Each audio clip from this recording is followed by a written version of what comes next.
Advertimos que el contenido de este programa puede resultar desagradable y herir la sensibilidad del espectador.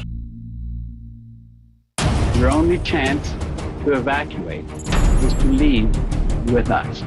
Líderes carismáticos. Lo que ocurrió allí fue un asesinato. Y fieles seguidores. 39 cuerpos metidos en bolsas de plástico. This was a mass suicide. Amenazas a familias, amigos e incluso a la seguridad nacional. Fue el primer acto de bioterrorismo en la historia de los Estados Unidos.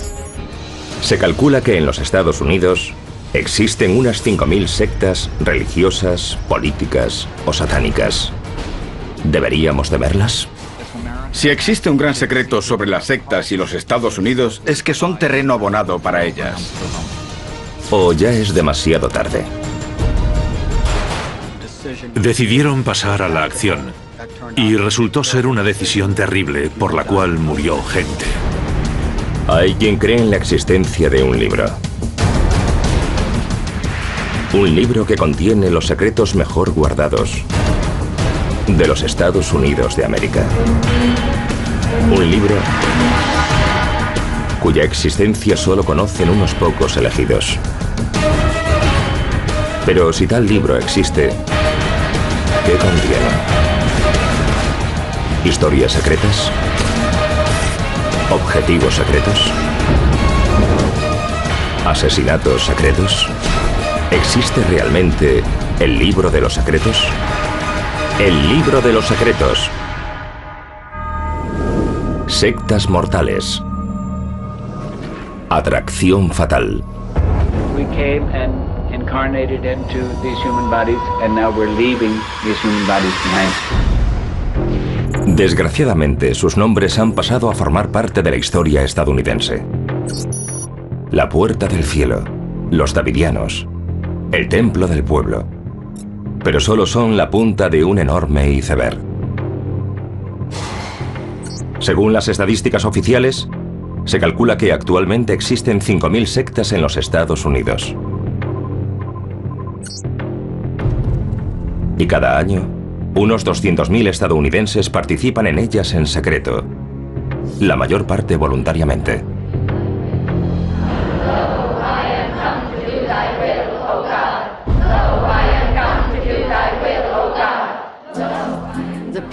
Las personas que hoy se sienten atraídas hacia las sectas pertenecen a un sector demográfico muy diferente del que veíamos durante los años 60, 70 y 80. Entonces sus nuevos miembros eran principalmente jóvenes. Pero hoy suelen ser personas de 30, 40 o 50 años. Ese cambio se debe a que hoy muchas de las sectas son más astutas y se dan cuenta de que reclutar miembros entre los jóvenes es más complicado. Muchas de las sectas reclutan deliberadamente a personas con estudios y mucho dinero porque pueden explotarlos de forma más eficaz. He conocido a gente brillante, personas muy brillantes que se han volcado en alguna secta. El reino de Dios es ser consciente de Dios. Pero, ¿qué son esas sectas? ¿Y cuál es el secreto de la atracción que ejercen? No saben que se están uniendo a una secta. Si lo supiesen, seguro que nunca lo harían. Es difícil encontrar a alguien que se considere miembro de una secta. La dinámica de las sectas se basa en conseguir que una persona tenga una percepción de sí misma y de su propia identidad que sus circunstancias y las comunidades que la rodean no le permiten sentir. Dejé los marines en 1969 y no buscaba integrarme en un grupo, sino encontrar algún lugar al que considerar mi hogar. En enero del 73 descubrí el Templo del Pueblo. Y en cuanto llegué a él, sentí como si hubiese encontrado un hogar. Mi hogar. Las leyes actuales de los Estados Unidos no ofrecen demasiada protección a quienes se sienten atraídos y se unen a peligrosas e incluso mortales sectas religiosas o políticas. Pero, ¿cómo podemos reconocerlas? Para que un movimiento sea considerado una secta, ha de existir algún tipo de abuso o coerción. La mayoría de los que las estudian se basan en 4 criterios para considerar que una organización es una secta. Control del comportamiento, control de la información, algún tipo de control del pensamiento y control emocional. En una organización así, resulta muy fácil entrar y muy difícil salir. Las sectas pueden ser peligrosas y mortales porque existe una especie de fórmula inherente a ellas que tiende a la tragedia. Se trata de grupos de personas que, en buena parte, han perdido la capacidad de actuar de forma autónoma. San Diego, California, 26 de marzo de 1997.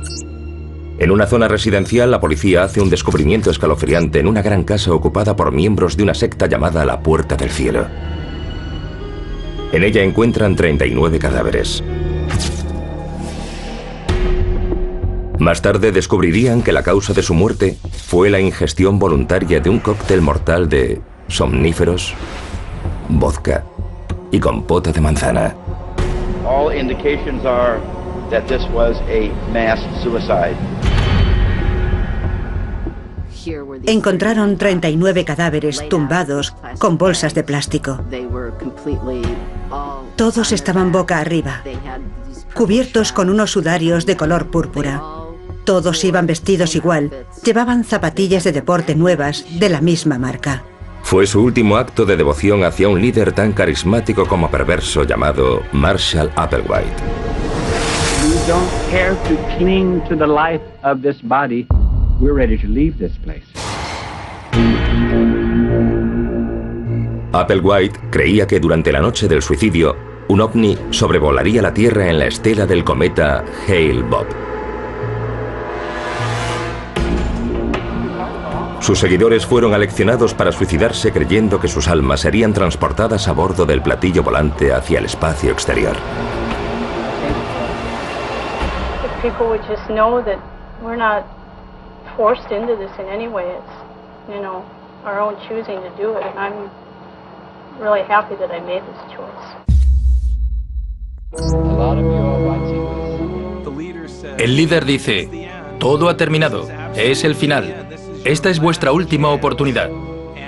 Y esas personas, para no perder esa oportunidad, se aferran a ella sin pararse a pensarlo. Es una técnica de persuasión y muchos líderes de sectas la comprenden muy bien. Welcome to Beyond Human. Applewhite decía a sus seguidores que debían contener su deseo sexual, pero si no podían hacerlo, la castración estaba permitida. Creía firmemente sus propias enseñanzas y de hecho decidió castrarse, porque creía que los seres más evolucionados no tendrían caracteres sexuales. We came for the express purpose to offer a doorway to the kingdom of God. La forma más extrema en que un líder carismático puede demostrar su legitimidad es decir a muchas personas que pongan fin a sus vidas. Todas las sectas necesitan contar con la dirección de un líder muy carismático. Necesitan a alguien que se presente a sí mismo como algún tipo de divinidad o alguien tan superior intelectualmente a todos los demás que tenemos que someter nuestras almas a su voluntad y a él mismo. Cuando hacemos a una persona tan poderosa, en algunos casos puede hacer un bien infinito y en otros un mal infinito. Basándome en mis 30 años de experiencia, puedo decir que los líderes de sectas no son precisamente ejemplos de salud mental. Son personas inestables por naturaleza. Muchos han sido descritos como psicópatas por profesionales de la salud mental. Son grupos de personas unidas a una personalidad trastornada. Y cuando esa personalidad cruza el límite, todos los demás van tras él o tras ella.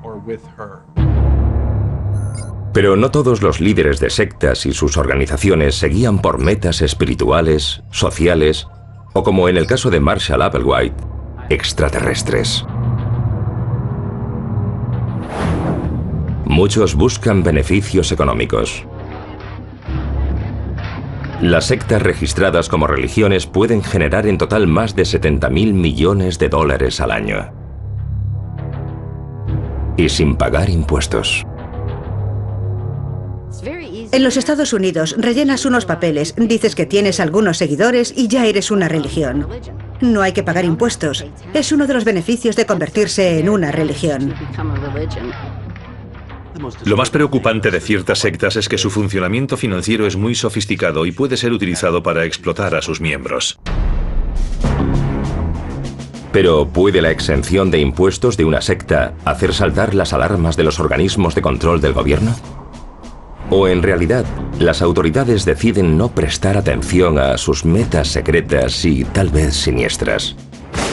Unas metas que incluso podrían incluir el derrocamiento de ese mismo gobierno.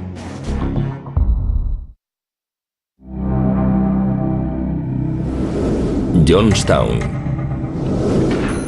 Indianápolis, Indiana, 1955.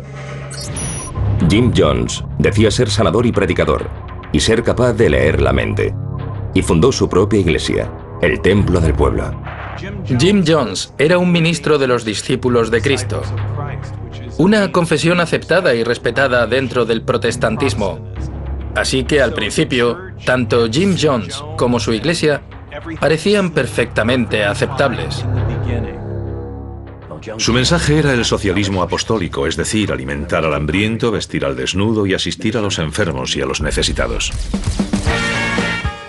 En 1970, mientras los Estados Unidos abrazaban la era del amor libre, la rebelión social y los experimentos con drogas alucinógenas, Jim Jones trasladó su Templo del Pueblo al epicentro de esa revolución cultural: San Francisco, California. Si existiese un libro de los secretos sobre las sectas, probablemente contendría un capítulo muy inquietante sobre la influencia de ciertos grupos en algunos políticos. Jim Jones era una figura política, un líder comunitario y un activista muy popular. Era muy respetado y admirado. El alcalde Moscone lo nombró miembro de una comisión de planificación urbana. El gobernador Jerry Brown era un buen amigo de Jim Jones. Era muy importante en el campo político porque tenía una gran iglesia y podía hacer que sus miembros apoyasen a cualquier candidato político que él eligiese. La lista de correo del templo incluía entre 40 y 50.000 domicilios de todo el país. Además, había un grupo al que llamábamos simplemente el personal del que yo no formaba parte.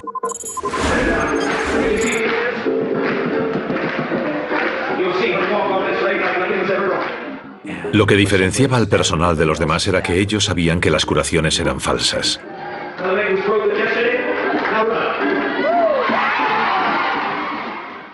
Por lo tanto, lo que yo percibía era una cosa y la realidad era otra. Esa es la historia del Templo del Pueblo. En San Francisco se empezó a hablar de que Jim Jones era un líder brutal que imponía duros castigos y también corrían rumores sobre el consumo de drogas. Decidió irse porque si hay algo que los líderes de una secta destructiva quieren es mantener la información bajo control. Gracias a las donaciones recibidas en 1977, Jones casi había completado el proceso de trasladar su congregación a una propiedad de 1.500 hectáreas que había alquilado en el país sudamericano de Guyana. Casi consiguió crear la sensación de estar realmente en un lugar diferente, casi como si hubieran muerto e ido al cielo. It's beautiful. I've never been so totally happy or fulfilled in my life. I can't begin to describe it. El templo estaba lleno de vida, realmente repleto de vida, en el mejor sentido de la palabra. What a swing! What liberation brings!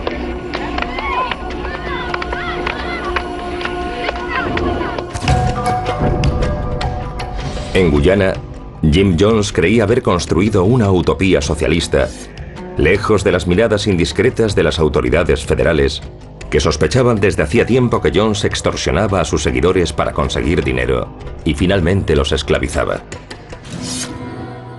Lo que Jones hacía poco antes del fin de su secta era reunir a todos sus seguidores y decirles que las fuerzas del mundo exterior se cernían sobre ellos e iban a morir. Aterrorizó a aquellas personas y así consumó su poder. Muchas de aquellas personas vivían de ayudas o subsidios públicos, y Jones se quedaba con todos sus cheques e incluso sus pasaportes. No tenían forma de salir ni acceso a su dinero. Lo peor de Jonestown era Jim Jones. Reuniones y arengas constantes. Cuando llegaban allí ya no se les permitía salir. Si llegabas a Jonestown y aquello no te gustaba, era un campo de prisioneros. En noviembre de 1978, tras ser informado de que había miembros del templo retenidos contra su voluntad, el congresista por San Francisco Leo Ryan viajó a Jonestown para investigar. Con él iba un pequeño grupo de periodistas y familiares preocupados. Se dio cuenta enseguida de quién era Jones. Dijo, solo un genio podría haber construido esto. Pero señaló a Jones y dijo, pero al mismo tiempo es la fuerza más destructiva que hay aquí.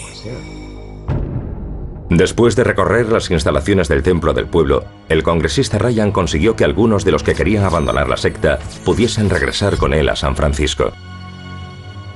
Pero cuando el grupo llegó a la remota pista de aterrizaje de Puerto Kaituma, varios miembros de la Brigada Roja de Jones les tendieron una emboscada y empezaron a disparar.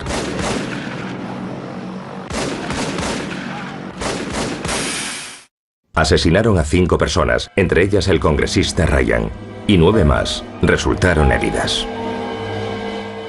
Creo que Ryan fue asesinado porque se metió en una situación muy peligrosa y lo descubrió todo. Jones no quería que se fueran.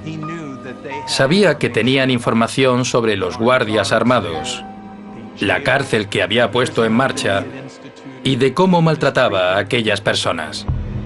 En medio de aquel caos, Jones ordenó al miembro del templo, Tim Carter, que sacase en secreto de las instalaciones el dinero en efectivo que había acumulado. Cuando acepté aquella misión, una parte de mí decía, todo el mundo va a morir, pero otra decía, esto no está ocurriendo. Jones supo que todo había acabado y que iba a tener problemas. Por eso decidió que había llegado el momento de ordenar un suicidio revolucionario, como él lo llamó, y los reunió a todos. Uno a uno, todos los miembros del templo fueron convocados para beber una taza de zumo en polvo mezclado con cianuro.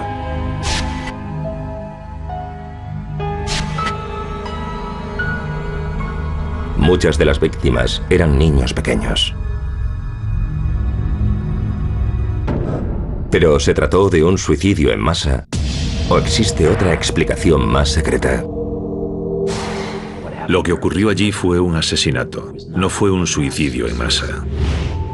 El primer cuerpo que vi había sido inmovilizado y vi otros a los que se les había inyectado en los brazos, en las piernas, en el cuello, en el dorso de una mano. El propio Jim Jones murió de un tiro en la cabeza. Es posible que se disparase él mismo. Jones había dicho más de una vez, cuando yo muera, todo el mundo pronunciará mi nombre, y cuando lo haga me llevaré conmigo a tantas personas como pueda. En las décadas que han transcurrido desde los terribles acontecimientos de Jonestown, se han propagado muchos rumores y mitos. Hay quienes citan el bien conocido consumo de LSD de Jim Jones como un indicio de que el Templo del Pueblo pudo ser parte del proyecto MK Ultra, un programa secreto de la CIA sobre control mental. Según parece, la CIA utilizó LSD en sus experimentos. Hace ya mucho tiempo que me di cuenta de que aquel día desaparecieron demasiadas respuestas. Pero en definitiva, Jim Jones era el único que sabía realmente lo que estaba pasando. Aunque nunca se han encontrado pruebas de una posible conexión entre operaciones clandestinas de la CIA y lo ocurrido en Jonestown, 918 personas murieron unidas por su creencia en las enseñanzas de un falso profeta y su promesa de un paraíso en la tierra.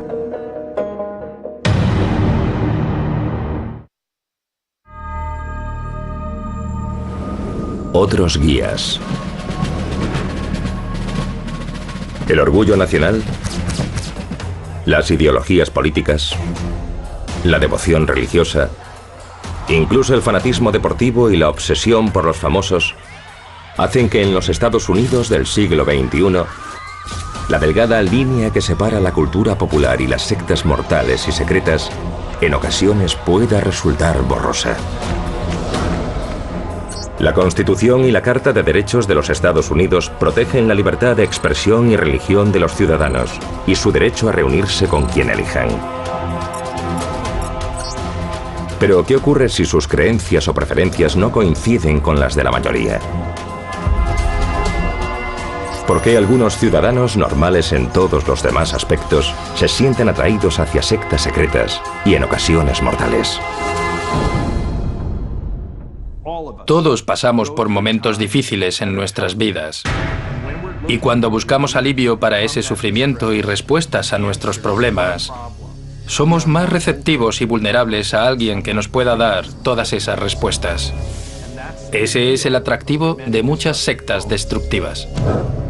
Durante los años 60, la gente buscaba, exploraba y probaba cosas nuevas. Y podríamos decir que eso dio lugar al llamado movimiento New Age. Se ha convertido en parte de nuestra sociedad. Hoy vemos que hay personas que toman todo tipo de suplementos y pociones. Casi todo el mundo hace yoga. Muchos practican la meditación o acuden a saunas ceremoniales y se apropian de tradiciones de los nativos americanos. Todo está bastante aceptado. Pero quizás uno de los mayores secretos sobre las sectas sea que siempre han formado parte de la cultura estadounidense. Incluso antes de la Revolución. Con la llegada del siglo XIX, los Estados Unidos experimentaron una explosión demográfica. Llegaron desde Europa oleadas de inmigrantes, muchos de ellos en busca de oportunidades económicas y libertad religiosa. Los Estados Unidos han sido así desde el principio. Cuando los europeos llegaron por primera vez a estas tierras en busca de libertad para practicar sus creencias religiosas. Y en nuestra larga historia, esto ha supuesto que las personas no solo han podido practicar sus creencias religiosas, sino también inventar nuevas religiones. La historia de los Estados Unidos es la historia de los movimientos religiosos alternativos. Los Estados Unidos siempre han sido una especie de refugio. En el límite de lo que entonces era la frontera, se encontraba una zona que se convirtió en un refugio para numerosas sectas políticas, sociales y religiosas. Era el llamado Distrito Quemado. Ese distrito era una zona del centro del estado de Nueva York, en la que durante las primeras décadas del siglo XIX se vivió una innovación y una pasión religiosa impresionante. En muchos aspectos fue el monte Sinaí de la espiritualidad estadounidense. Tras la finalización del canal de Erie en 1825, la región central del estado de Nueva York se convirtió en una puerta de entrada para aquellos que buscaban libertad política y social, y el intercambio de lo que entonces se consideraban ideas radicales. En ella, florecieron los primeros movimientos por los derechos de las mujeres, el abolicionismo y el trascendentalismo. Y numerosos grupos religiosos como los cuáqueros y los Shakers arraigaron en los Estados Unidos. Pero incluso en ese nuevo despertar religioso y espiritual, algunos grupos como los mormones fueron considerados demasiado extravagantes y similares a una secta para ser aceptados por la mayoría. Los mormones han sido uno de los grupos más destacados entre los que han predicado algunas prácticas que al resto de la sociedad le parecían bastante repulsivas. En el siglo XIX, la idea de que un hombre tuviese varias mujeres podía hacer que tuviesen que escapar corriendo de la ciudad. Pero los mormones no fueron en absoluto los únicos que defendieron los matrimonios múltiples. Algunas de esas autoproclamadas religiones propugnaban el amor libre y una visión de la sociedad aún más comunitaria. La comunidad de Oneida fue un experimento comunal que surgió en el Distrito Quemado hacia 1848. Existió durante poco más de 30 años y su objetivo era practicar el comunismo bíblico, experimentar estructuras familiares alternativas en las que los niños podían ser criados por la comunidad en lugar de lo que consideramos una familia nuclear. En ese distrito de Nueva York también surgieron otros grupos que han caído en el olvido. El líder de los milleritas predijo que el mundo terminaría en 1844. Y los rituales realizados por los llamados espiritistas fueron considerados perversos, blasfemos y totalmente estrafalarios. Cuando la gente comenzó a formar círculos de espiritismo y hablar con los muertos dentro del movimiento espiritista que surgió del Distrito Quemado, eran actividades sobrenaturales que no encajaban en absoluto en los estándares de la época. ¿Pero qué convirtió aquella zona del estado de Nueva York en un terreno tan fértil para las sectas religiosas? ¿Pudo deberse, como algunos creen, a la gran influencia de las tribus nativas americanas de la región que creían en lo sobrenatural y practicaban una vida comunitaria? ¿O hubo alguna otra razón, tal vez incluso más lógica? Los Estados Unidos fueron fundados por rebeldes religiosos. Y una de sus consecuencias es la propensión a la aparición de sectas religiosas y líderes influyentes. Si existe un gran secreto sobre los Estados Unidos y las sectas, es que son un terreno muy fértil para ellas. ¿Existe alguna característica de los Estados Unidos que favorezca la aparición de sectas?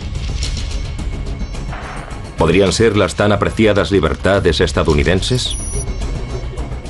¿Podría una peligrosa combinación de poder, beneficios y paranoia explicar cómo una secta puede pasar de ser peligrosa a ser mortal?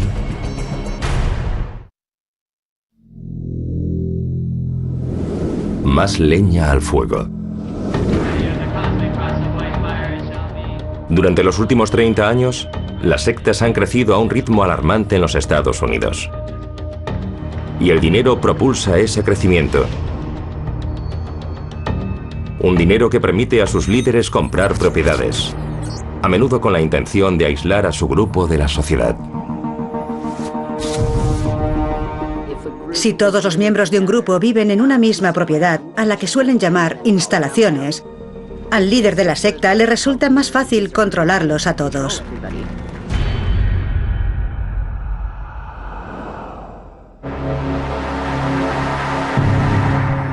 ...1935... En un solar de Waco, Texas, se establece una secta religiosa conocida como los Davidianos Adventistas del Séptimo Día. En 20 años, el grupo más conocido como los Davidianos ha levantado en un lugar que llaman Monte Carmelo unas instalaciones bien protegidas para albergar a sus miembros. Entre los davidianos de Waco había personas que creían estar en posesión de una nueva revelación sobre cómo debían vivir sus vidas y lo que significaba la Biblia. Se podría decir que era una secta, pero era un grupo relativamente inofensivo que no hacía daño a nadie y vivió allí durante décadas. Pero entonces apareció David Koresh.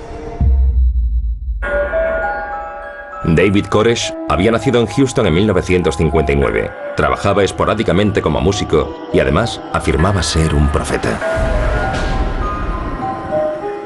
Se mudó a Waco en 1981 para unirse a los Davidianos. Y en 1989, tras una feroz lucha por el poder dentro del grupo, se proclamó a sí mismo el último profeta. Si David Koresh se convirtió en una figura tan poderosa dentro del grupo, fue por su increíble capacidad para extraer lecturas del libro del Apocalipsis. His tongue is the pen of a... So how's God going to talk to me in the latter days? And who's going to bring that book? So there'll be no excuses.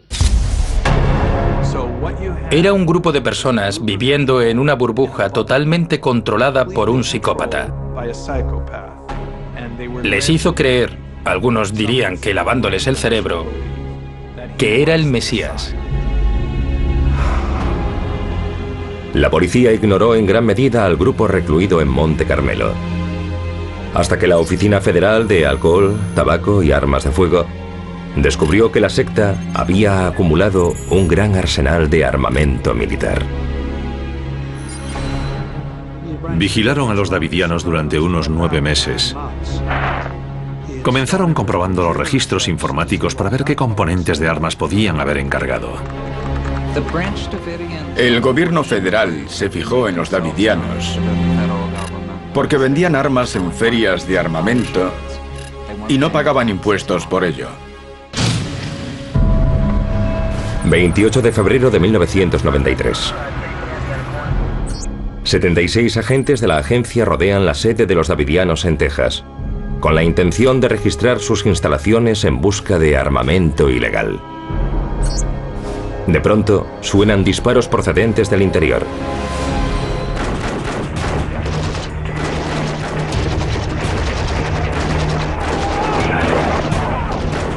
Comienza un intenso tiroteo que acaba con la vida de 4 agentes y 6 davidianos. En ese momento el gobierno federal tomó la decisión de dejar la situación en manos del FBI para que intentase resolverla. El FBI decide cortar los suministros de agua, electricidad y alimentos. Y comienza a negociar con David Koresh, el líder de los davidianos. Empezaron a dispararme. Caí contra la puerta y empezaron a entrar balas a través de la puerta. Entonces alguno de nuestros chicos empezó a dispararles. Y yo seguía gritando, «¡Marchaos! Aquí hay mujeres y niños! ¡Hablemos!». Nuestro único objetivo era que los davidianos dejasen las armas y saliesen del recinto, resolver la situación sin recurrir a la violencia.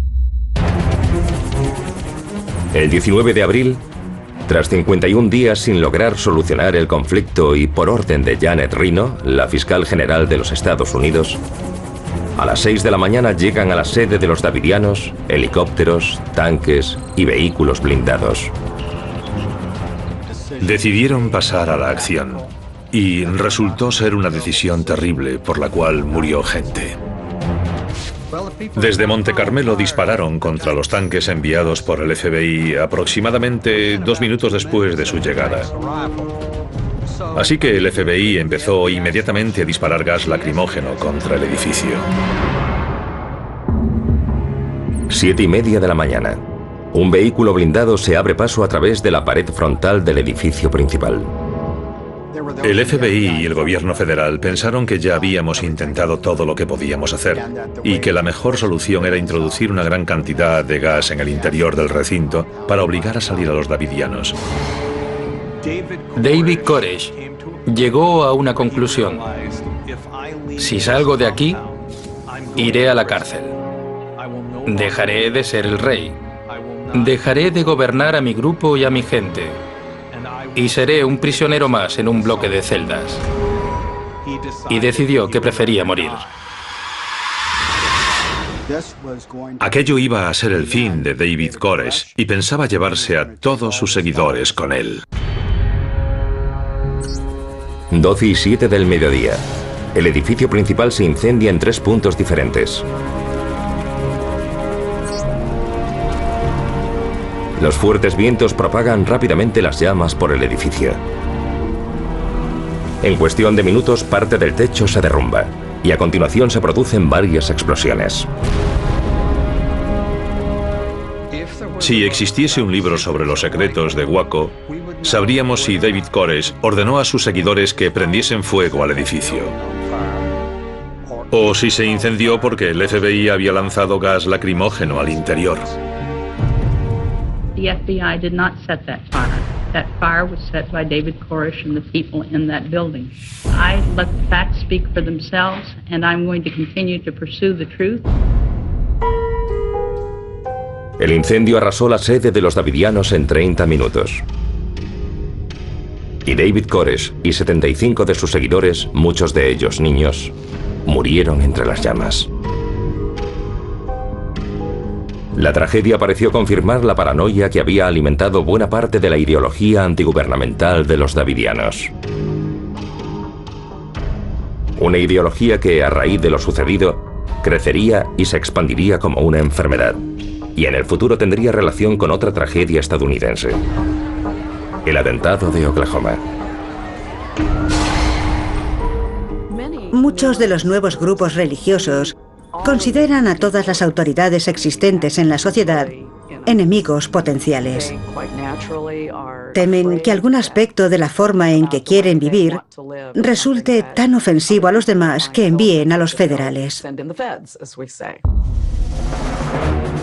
Pero ¿fueron las acciones del gobierno de los Estados Unidos en Waco el resultado de una actuación de las fuerzas del orden con un trágico desenlace? ¿O fueron algo mucho más deliberado, como creen algunos teóricos de la conspiración? El ejército participó en el asalto a Monte Carmelo, al menos en un aspecto. Cuando las cosas se pusieron feas, proporcionó tanques al FBI. Hay quien dice que intervino la Fuerza Delta, unidad cuya utilización solo puede ser autorizada por el presidente. ¿Autorizó personalmente el presidente Clinton el uso de tropas militares contra los davidianos? Y si así fue, ¿por qué? ¿Representaba realmente aquella secta una amenaza para la seguridad nacional? ¿O quizás hubo alguna otra razón más secreta?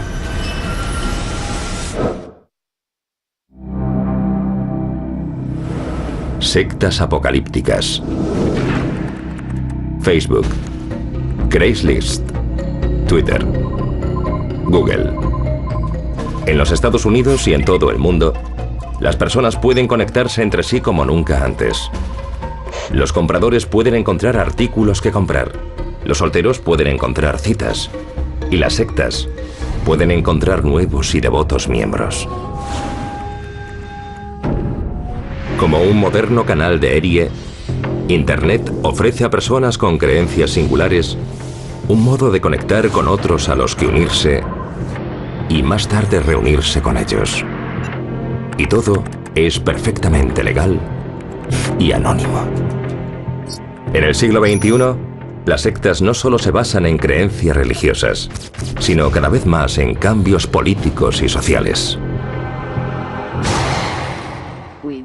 Tendemos a pasar por alto los grupos que no son religiosos. Tras abandonar el grupo del que formaba parte, me di cuenta de que era una secta política. Tardé algún tiempo en darme cuenta de lo que era. Seguía pensando que no podía ser una secta porque no era un grupo religioso. Pero cuando empecé a leer y a comprender la psicodinámica de estos grupos, pensé, un momento, no tiene nada que ver con la religión. Las organizaciones más grandes y poderosas a menudo tratan de ejercer una influencia política. Pero en esta era de terrorismo global, no son los votos, sino las balas, e incluso las armas biológicas, las que pueden convertir una secta inofensiva en una pesadilla para la seguridad nacional. Otoño de 1984. Los seguidores de Bhagwan Sri Rajneesh, líder de una secta, suspenden sus actividades habituales de meditación y sexo sin sentimientos de culpa para lanzar el primer ataque bioterrorista de la historia de los Estados Unidos, 150 kilómetros al este de Portland, Oregón. Rajneesh comenzó fundando un ashram, un monasterio en Pune, India, pero decidió mudarse a Oregón. Y allí fundó una comunidad muy numerosa llamada Rajneeshpuram. E intentó sustituir en sus cargos a las autoridades locales. No estaba satisfecho con su modo de proceder. Creía que las cosas irían mejor si él tuviese un mayor control. Para proteger y expandir su creciente influencia, los 1.200 miembros de la secta habían acumulado en secreto un arsenal de rifles semiautomáticos, pistolas y gas lacrimógeno en sus instalaciones de $30 millones cerca de la población rural de The Dalles. Y después, presentaron a varios miembros de la secta a las elecciones del condado. Los habitantes de Oregón tenían mucho miedo. Pensaban que aquel gurú podía llegar y hacerse con la ciudad e intentar tomar el control de su gobierno. Con el fin de garantizar un porcentaje de votantes favorable, los seguidores de la secta de Rajneesh, también conocidos como sannyasins o buscadores de la verdad, prepararon un cóctel tóxico que contenía la bacteria de la salmonela y rociaron con él en 10 restaurantes locales las raciones de ensalada y la leche preparada para el café. Se les ocurrió que podían influir en las elecciones de un consejo escolar si hacían enfermar a los votantes. No funcionó. Aunque el ataque a los votantes de la ciudad hizo enfermar a más de 750 personas, no bastó para impedirles votar. El ataque bacteriológico de Bhagwan Rajneesh terminó en derrota y arrestos. Y Rajneesh, también conocido como Osho, fue deportado a la India. El primer caso documentado de bioterrorismo en los Estados Unidos había sido frustrado. ¿Pero podría ocurrir de nuevo? ¿Podría haber otras sectas secretas en los Estados Unidos, ocultas, pero a la vista de todos? Los Estados Unidos son un paraíso para las sectas destructivas, y lo son desde hace mucho tiempo. Hoy hay más sectas que nunca. En los Estados Unidos hay más sectas de las que podríamos imaginar. Si existiese un libro de los secretos sobre las sectas, uno de los secretos que descubriríamos es que cualquier persona, sea quien sea, puede sufrir la influencia negativa de una secta. Líderes carismáticos, miembros devotos y la tentadora promesa de un paraíso en la tierra. Quizás una nación que valora la libertad religiosa y la responsabilidad individual tenga que correr ese riesgo. Razón suficiente para vigilar la peligrosa combinación de poder, beneficios y paranoia que puede convertir a un grupo aparentemente bien intencionado de individuos en una secta peligrosa y mortal.